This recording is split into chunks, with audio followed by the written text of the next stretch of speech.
Okay, hey, it's Dan Brown, Senior Service Consultant at MGE and kind of the marketing specialist. I'm coming here because it's a new month here. It's September. There's very important things that I want to communicate to you. Now, many of you know that I am involved now with Bloomberg Digital, which is a marketing company that specializes in digital online marketing. Together with my partner and the entire team at Bloomberg Digital, we're seeing some trends and we wanted to share those trends with you. In addition to that, there are certain things happening to dental offices just generally everywhere. And we want to make sure that you are prepared for what's coming and that you know exactly what index you should be monitoring your success by and how to predict tomorrow to make sure that tomorrow is the most successful it can be. So I'm just going to cover a couple quick tips on that, and let's start with the first one. Okay, so the first tip, let's talk about tracking your return on investment. We have been telling you at MGE for months and months to market. When you get an emergency, you promote into that emergency, okay? When you see things start to slow down, double your marketing budget, triple your marketing budget. And many of you took those suggestions and you did fantastic, having some of the best months you've ever had. Now, look at when you turned that marketing on, when you juiced it up. That was about 2 months ago. And you're seeing that success. Some of you are seeing that success kind of tip over. Well, a couple reasons why, and let's take those up. First of all, some of you stopped marketing. You changed it, you turned it off, you didn't go as heavy because things started to, get busy and you had so many patients, you had to take care of the ones you had. So you pulled back a little bit on your marketing. Don't do that. Slam that back in if you did do that. Second reason, marketing has gotten more competitive. During the height of the COVID concerns, many offices pulled out of marketing completely. And having done so, that made you standing there all alone kind of the only choice in some places, and I think a number of you know who I'm talking about. There were no other dental practices even open, much less promoting. So you were there promoting. Now there's a bunch of people back on the plane and they're out there and they're promoting.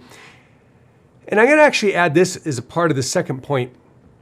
Your Google and your Facebook advertising at that time was 40% less because it was less busy. They were trying to get you to promote. Now they've raised the rates again, and so your dollar might not be buying you as much as it was a month or two ago. So think with that. If your phone has slowed down a little bit, you might want to juice your marketing budget. Now you might want to say, well, gosh, I'm already spending a lot. Things are tight, PPE, other expenses, payroll, staff concerns, totally understood. Whatever is happening organizationally, you've got to deal with that internally. From a marketing perspective, you must promote out of an emergency. Okay, so next point. I've told you to market and I've been telling you to market. Now you got to track your marketing. You must have a call log at every phone station. And I mean every phone that receives an incoming phone call. Yes, every phone that receives an incoming phone call, you must have a call log. Well, what's a call log? Well, I hope you know the answer to that question. But for those of you that are a little bit newer to things, that's a log that says, hey, a new patient call came in. Now, this is a new patient call log. A new patient call came in at this date, at this time, received by whoever answered the phone, person's first name, last name, what their phone number is, and the way you ask that, from my workshops, hey, great, sure, John Smith, no problem. Hey, what's the best time to call you back just in case this call drops? That's the way you get their phone number. 9 out of 10 people will give you their phone number. The person that won't, don't make it weird, just move on with things. So first name, last name, phone number, how did you find out about us? You must ask that question. So it goes like this. How much is the cost of a crown in our practice? I'd be happy to answer that for you. Can I get your first name? Fantastic, John. John, and what's your last name? Smith. Fantastic. John, just in case this call drops, what's the best number to call you right back? Ah, perfect. Or, John, hey, coming through on my caller ID is blah, blah, blah, blah, blah, blah, blah. Is that the best number to call you right back in case this call drops? Oh, no? Your mobile? Sure. What's that number? Fantastic. Good. Hey, John, last question before we get on to answering your question. Can I ask how you found out about our practice? It just helps us. Google, good. Do you remember what you typed? Dentist area, thanks. It helps us a bunch. Now let's get on to your question. Now, what's the issue? So your call log is First name, last name, telephone number. What's their source? How did they find out about you? If it was a search engine, what was a search phrase? And you've got to be quick with that. If you have any question on how to make that quick and smooth and sound like Dan Brown, well, realize I wrote an entire script about that. I will give that to you as an MGE client, a Bloomberg Digital client.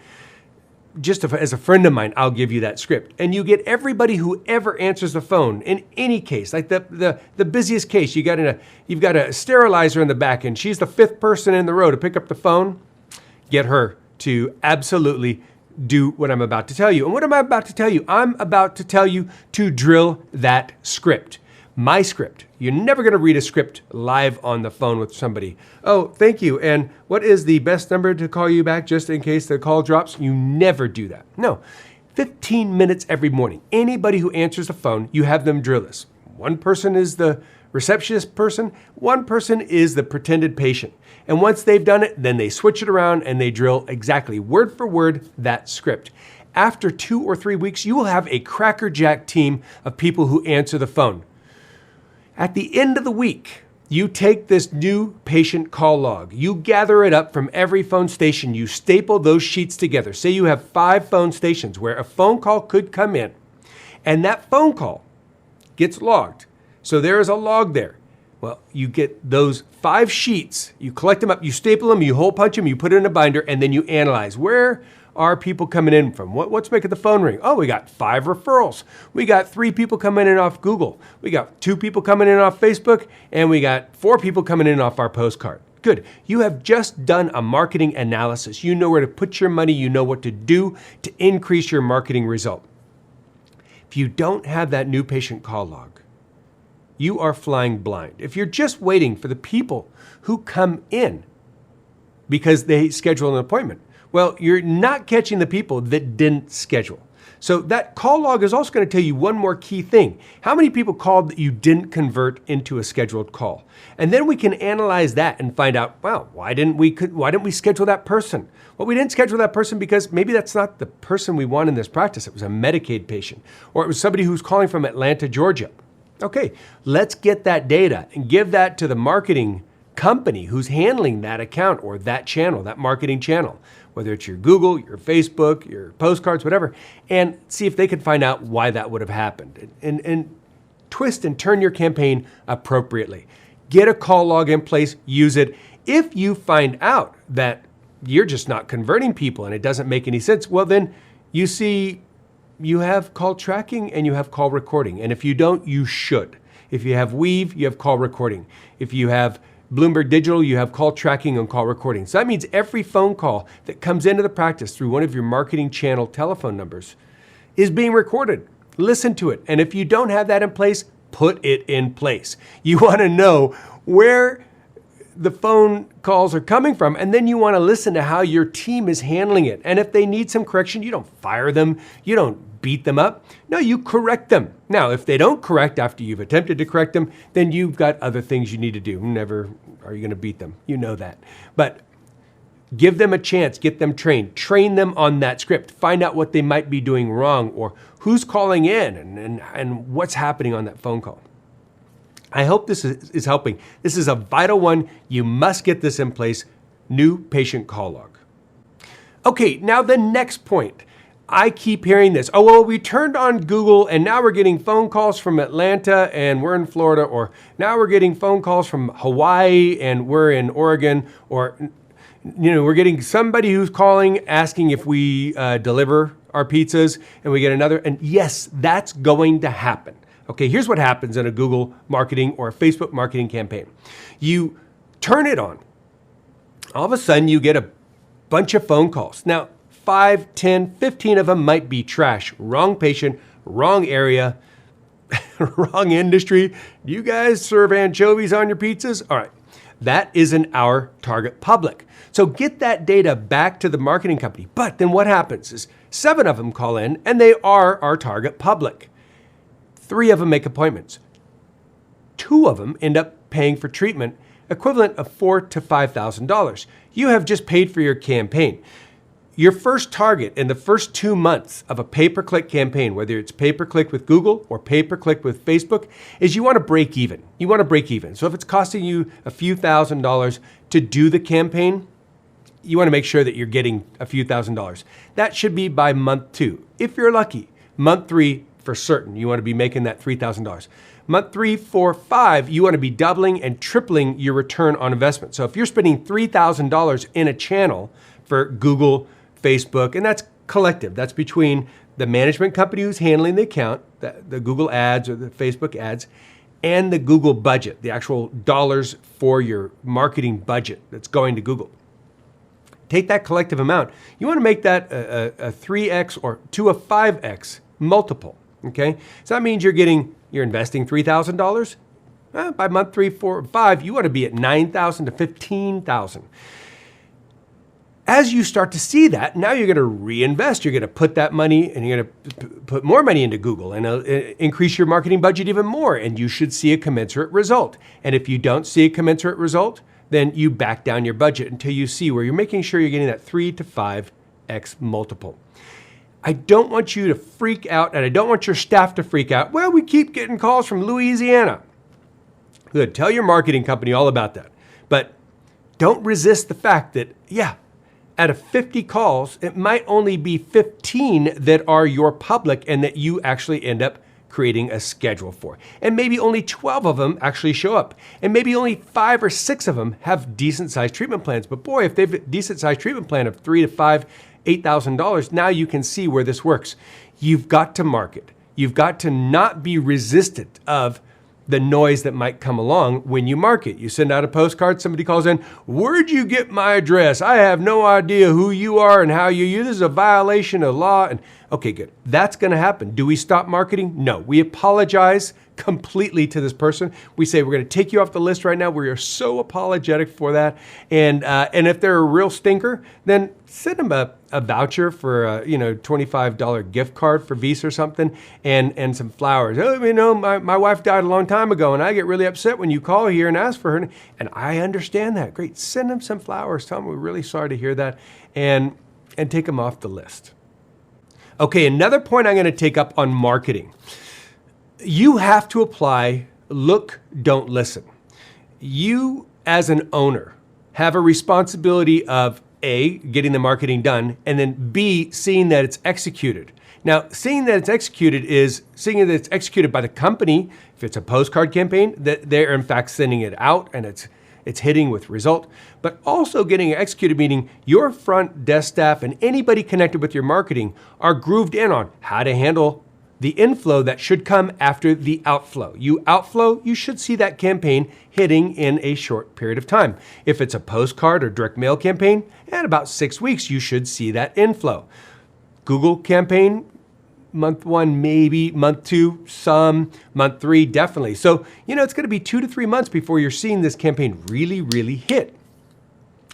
But you better make sure your team is on point. And I often hear, well, my staff said this and my staff said that, and my staff said all the patients who are calling in say that they're getting too many emails from us, or my receptionist told me that all the people are upset with the ad, and this is very indicative of, well, we first know what a generality is. A generality is speaking in terms of like everyone and always and these sort of things, and we know that it's not everybody. Thing to do is ask that person, okay, got it. And can you tell me one person who called and made a complaint like that? Well, yeah, it was Mrs. Jones. Okay, good. And when did Mrs. Jones call? Well, she called about 3 hours ago. And what'd she say? Well, she said blah, blah, blah. Gotcha, okay. Did Mrs. Jones call any other time or just that one? No, just that one. Okay, and who else called? Well, Mr. Sprocket. Oh, okay, and when did Mr. Sprocket call? Oh, he called yesterday. And what did he say? Well, he said blah, blah, blah. Okay, he say anything else? No. Okay, did he call any other time? No. Good. Who else? Well, I thought there were more people. I know there's more people. It was a lot of people. Okay, sure. Just who else? Well, I just can't remember. Okay, did you keep it on your call log, your new patient? Oh, yeah, I did. You want to go get your new patient call log? Okay, good. So those two. Oh, there's a third one? Okay, good. Mrs. Crocker. Okay, yeah, Betty Crocker. Yeah. Okay, so she was also giving you a hard time. What else did she say? Thank you. Anybody else? Okay, so these 3 people. All right, so 3 people called and they were upset. So let's make sure that those 3 people don't continue to get that mailing, or those 3 people don't continue to get our phone calls, or whatever their exact complaint was. So I hope you're getting this. We are specifically looking at digging into specifics and looking and not just listening. Looking and not just listening. Now, this is also going to include looking into your call log and inspecting your call log. Is it being kept?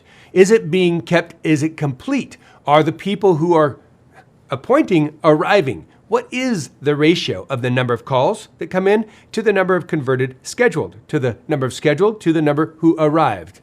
These are things you want to look into. You don't want to just leave that to a person who might not totally understand that and who doesn't own the practice. So, office managers, I'm talking to you. Owners, I'm talking to you.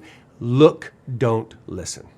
Good. So now, if you've been looking and if you've been digging in, you might find points that you need to correct your staff on. And that is very usual. It's a very standard thing.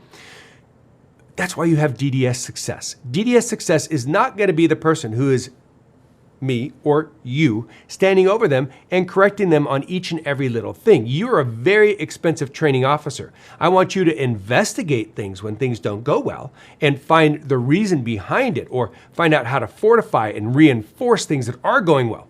But then we're going to use all this amazing creation that MGE put together when they put together the DDS Success, and you're going to use the various courses. You should be using them for selling right now. Boy, more than ever, you need to have your sales skills sharp. So reattending the ABCs, but also the advanced case acceptance, the scale of selling, advanced case acceptance, the 4 steps of selling, and advanced case acceptance, presenting treatment options, in addition to basic case acceptance. All of these on DDS Success are the foundation that created the MGE program and that created your upstats generally.